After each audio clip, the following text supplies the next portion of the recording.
So speaking of that, it's guidance. Today's word is guidance. I use divine wisdom to find my way. When I'm pondering a perplexing question, or I need to make an important choice, I reach beyond human reasoning to the limitless wisdom of divine mind, never further away than my next thought. After clarifying my question and considering my available options, I release the situation, focusing instead on the divine presence within. I affirm I am using divine wisdom to show me the way. In prayerful silence, peace envelops me. As I conclude my prayer time and resume my activities, I may experience a flash of insight or a more gradual understanding. However it happens, I trust my next steps will become clear to me. Confident in my divine guidance, I move forward with calm assurance. Let's say this together, please. I use divine wisdom to find my way. Well, I love this. I love it when the Daily Word speaks to me so much that it's like, well, I have to speak on that. That's what's in my life right now. And divine wisdom, divine guidance is a big one for me, right? So this was like, oh, well, this is easy. And what's interesting is that I can decide what I think I'm going to talk about, and then it doesn't come out that way. There was, I'm looking for my quote here, but yeah, many people, this is a quote I came across this week, many people want to serve God, but only as advisors.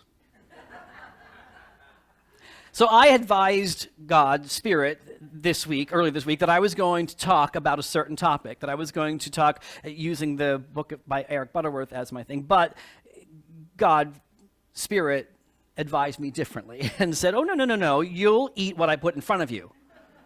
Or maybe that was my mother when I was 8. I don't know. But anyway, that was the message. You will do what I put in front of you.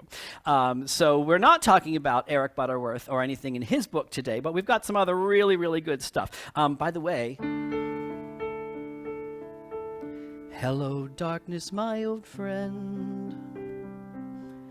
Now you start at 5 p.m. Whoo! Right? 5 p.m. It's dark out. Last week I talked a bit about a few things. I got to a pearl of wisdom that was by an Indian speaker and teacher, and he said his secret to life, secret to happiness was, I don't mind what happens. Do you remember that from last week? I don't mind what happens. And so, I tried to put that into practice this week. I don't mind what happens. And I did pretty well. How did you do? Yeah? Oh, all right, yeah. I don't mind what happens, right? So what I learned from me this week is I was easily able to get to that place of I don't mind what happened. Okay, that happened, move on, right? Author Byron Katie, she says, Byron Katie, she wrote Loving What Is, and she wrote, when we're suffering, it's usually because something happened and we don't like what happened. And she said, how do you know it was supposed to happen? Because it did. Like, it happened, so you know it was supposed to happen. Like, things don't happen, right? So I got to the place where I don't mind what happened. However, what I learned about myself, or clarified, I think I've always known this, but I had to, shine a light on it, which was, I do mind what might happen. Oh, now it's a whole different thing, right? I don't mind what happened, or maybe I don't mind what happens, but the truth is, I do sometimes mind what might happen. And what do we call that? We call it worry, right? So I spend a lot of time, I can create an entire 3-hour movie in about 30 seconds in my mind, imagining what that person's going to say and how I'm going to respond, and then what they're going to say to me and how I'm going to respond to that. And before I know it, I've got this 3-hour movie going on in my head, right? And then I step back and say, that didn't happen. Like, the first thing that caused this whole didn't even happen, so you just need to laugh at yourself and go back, right? Worrying what might happen in the future is is probably for me, and I've said this before weeks ago. I don't so much have a problem with regret as much as I do of concern about what might happen and how I might, maybe guide the situation so it doesn't go that way. Manipulation, right? Yeah. An interesting quote by Shakespeare in Merchant of Venice. He says, "I can easier teach 20 what were good to be done than be one of the 20 to follow mine own teaching." In other words, in today's language, it's easier to preach 10 sermons than it is to live one. Right? What do you think, Donna? Reverend Donna? Yeah. Easier to preach 10 sermons than it is to live one. Yeah. Bill back there with a history of 37 years in ministry. 47, yeah. He's giving a thumbs up too, so I know I'm not alone on this one. Yeah, I don't mind what happened as opposed to what might happen. Yeah, a few times this week that came into my life. The other message that I got this week was, don't let your worries get the best of you, right? Don't let your worries get the best of you. And remember that even Moses started out as a basket case. Wah, wah, wah. Yeah, do you know the story? He was found in a basket floating down the river. Okay. This would be one of the times when I should say that wasn't my joke and wasn't my quote. But I found it to be clever. I found it funny. Even Moses was a basket case. Yep. So this was, Election Day was this week, right? Election Day. And it's the day that we all go to the ballots, or you maybe send it in early, but you make a choice. It's a day about you make a choice for your candidate and you let it go, right? We tick the box. But what's interesting is a lot of us, most of us, I would say, we don't make the choice on that day. We've probably made our choice long before that, thanks to news and all other things. But we make the choice ahead of time, and then we go in, and that's the day that we actually sign it. In real life, we have choices all the time, right? Like constantly, am I going to go through this yellow light or not?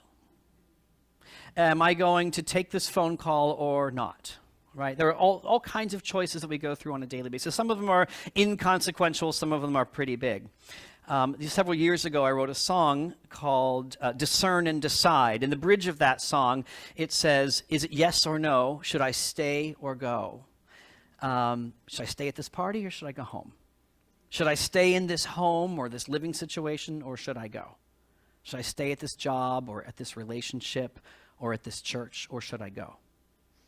Another question I ask is, should I save or spend? Right? Should I take advantage of this sale or should I save my money? Right?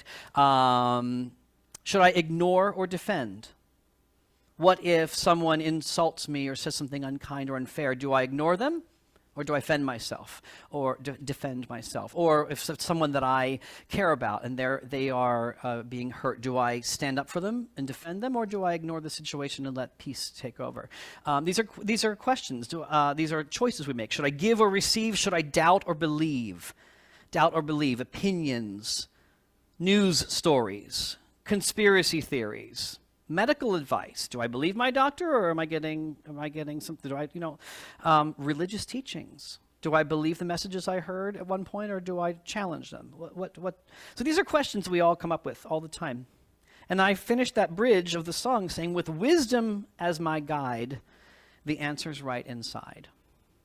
Today, we're going to talk a little bit about wisdom, but particularly divine wisdom.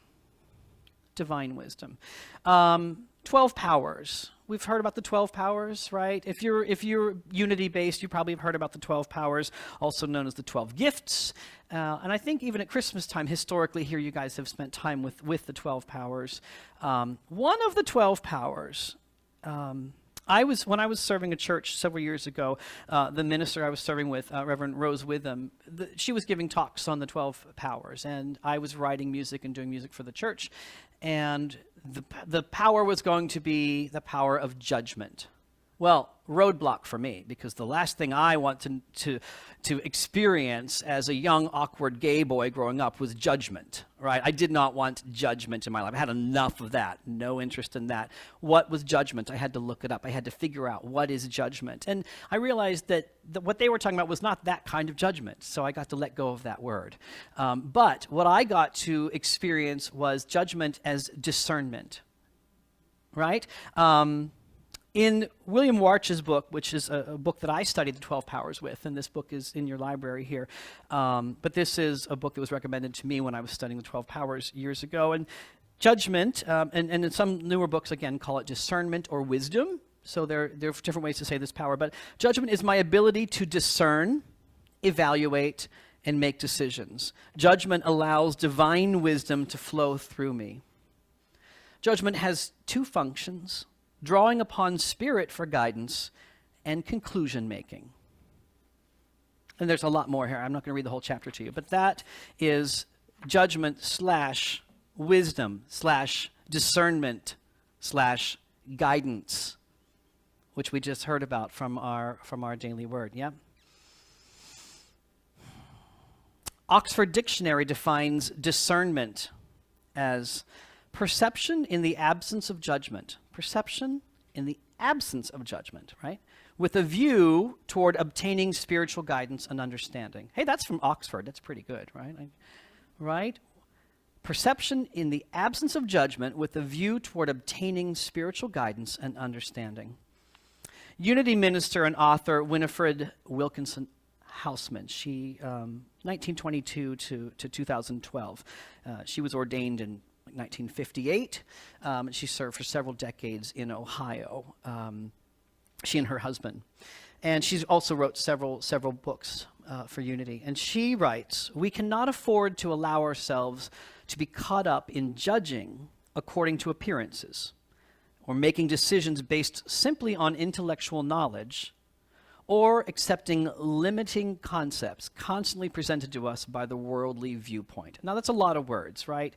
But basically, we can sum it up. We're not here to judge based on intellectual knowledge or accepting limiting concepts that are given to us by worldly input, right? And we get a lot of worldly input from our media, don't we? So this is, the idea here is that's, all these things are external, right? Or intellect may be considered internal, but it's fed. We learn intellect, we gain our intellect from external sources. But divine wisdom comes from inside, right?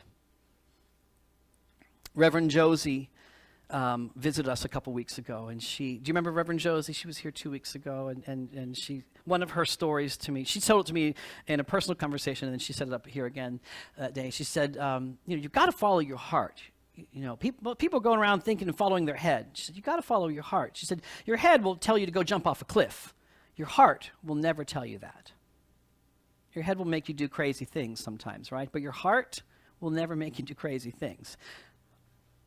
Unless you're really young and impetuous, right? Faith, wisdom, and love in all you do. Winifred Hausman also wrote that. She said, wisdom without love is cold. Wisdom without love is cold. But love without wisdom is misguided and impetuous, right? You need them both, right? I mean, I certainly know people who walk around and spouting off their intellectual ideas. I'm like, well, where's your heart? Where? This is boring. You're giving me ideas. I'm not interested. But I also know, maybe my younger self, who made a lot of decisions or talked a lot only from my heart without divine wisdom, right? Sometimes our heart, if it's not combined with faith and with wisdom, we may make choices or lead toward things that aren't necessarily the wisest place to go. Divine wisdom is not based on reasoning or intellect or even deduction. It's a light from inside of us, right? A lot of all the 12 powers, depending on the books you read and how you study them, there's so much written on the 12 powers. But some of them they'll take each one disciple and assign it to that. They'll take different things that we have assigned and aligned with the 12 powers. And parts of the body can also be associated. Now, could you guess What part of the body would be associated with divine wisdom, with judgment, with discernment, with guidance? Anyone? Wild guess. Heart would be a good guess. Third eye or brain. The body part that is associated with guidance, wisdom, is the gut, your solar plexus. Now, doesn't that make sense? When you get a gut feeling, a gut reaction, like that, as soon as I was like, oh yeah. Now, I just present that to you as one tool, whether you're into the body part aligning with them or the disciples, that's entirely up to you. But that has been said. The gut is related to that divine wisdom. That's when you feel it in here.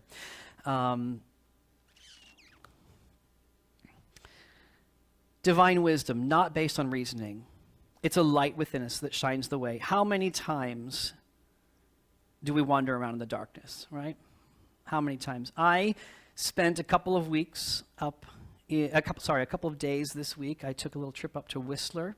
A friend of mine had a timeshare condo, and I said, I gotta go, step away. And it was lovely, the snow and the mountains. I'm right at the bottom of the mountain peak, and just a nice big condo thing. And it was nighttime, and I had to go let my liver release some borrowed wine in the middle of the night. And so I was like, I need to wander down to the bathroom, right? Middle of the night. Well, I don't want to wake up anyone, and I actually don't want to wake up myself. That's my thing in the middle of the night. If I get too active, if I turn on a light or think I'm up for the rest of the night, it could be 3 a.m, but forget about it, So I don't want to really wake up myself, so I'm leaving the lights off, and I'm wandering, tiptoeing down the wooden stairs and down the dark hallway, nice and quiet. Wham! My toe on the table leg. Right? So my intent of not waking up anyone or myself is done because now I've screamed and I've damned the table, right? Like it is cursed forevermore. So it's probably on fire right now. I didn't want to turn on the light for my path is what I'm coming to. I didn't want to wake up. How many times do we go through and not use our spiritual tools, not illuminate our own path? Is it because we don't really want to wake up, or we don't want to rock the boat and hurt other people or something? Maybe that's not the reason, but sometimes it has that effect, right?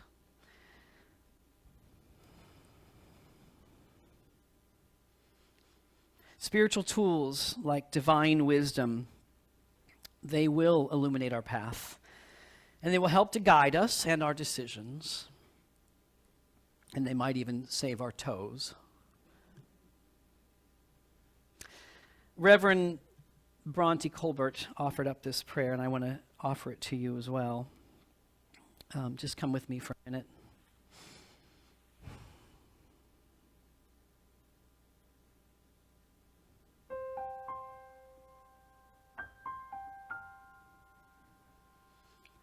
As we pause and turn within, we feel divine wisdom flowing through us, energizing and renewing all areas of our lives. It is our guidance system, our spiritual compass.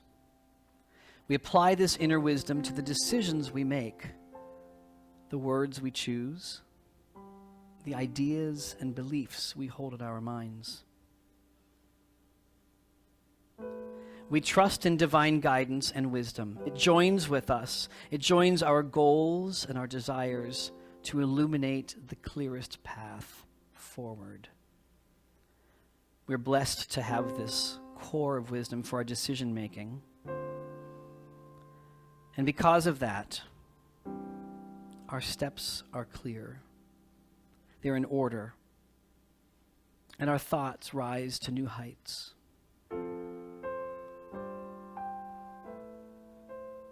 Centered in spirit, our decisions are made with direction and confidence.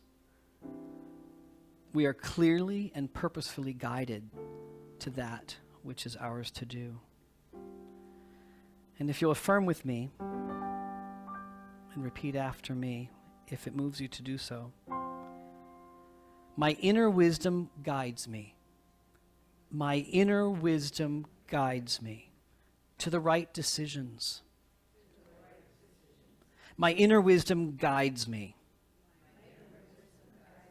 to the best steps forward. My inner wisdom guides me to the perfect way to bless others.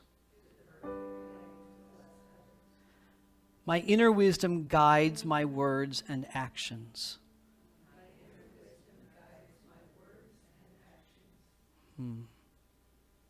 Amen. Are you ready for that song? Yeah.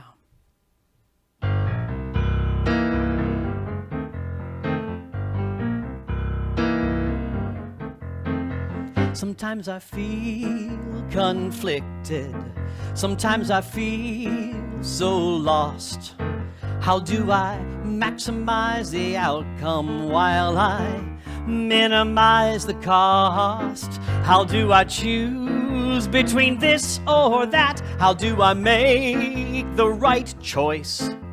Do I listen to a well-meaning friend's advice, or do I listen to my inner voice? Well, I could shake the 8-ball, have my tarot cards read. I could check my horoscope or call my best friend. But when it comes to making decisions, I let divine wisdom be my guide. I evaluate my options and I discern and decide.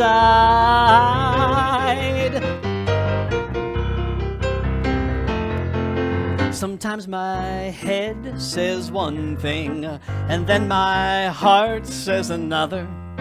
Sometimes I just can't make up my mind between one thing or the other. But there's a wealth of wisdom that I can tap into at any time. If I silence the distractions and my overblown emotions, I get clarity of mind. Well, I could shake the 8-ball, have my tarot cards read. I could check my horoscope or call my best friend. But when it comes to making decisions, I let divine wisdom be my guide. I evaluate my options and I discern and decide. Discern and decide. Is it yes or no? Should I stay or go? Should I save or spend? Should I ignore or defend? Should I give or receive? Should I doubt or believe? With wisdom as my guide, the answer's right inside. Well, I could shake the 8-ball, have my tarot cards read. I could check my horoscope or call my best friend. But when it comes to making decisions, I let divine wisdom be my guide. I evaluate my options and I discern and decide. Discern and decide. Discern and decide.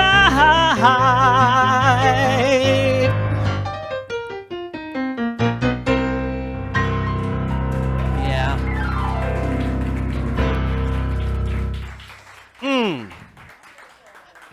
Thank you. You know, it's so funny as I read the not funny, as I read the daily word for this week, I was like, wait a minute, I literally have written those exact same words 7 years ago. So anyway, I give you that. I give you divine wisdom is one of the things that we can really look for this week. We've got a lot of stuff coming up in our future here, and we're going to talk a little bit about that in a few minutes. But this is a perfect timing, right? Right place, right time. Perfect timing for this message for us. Wisdom, divine wisdom being our guide.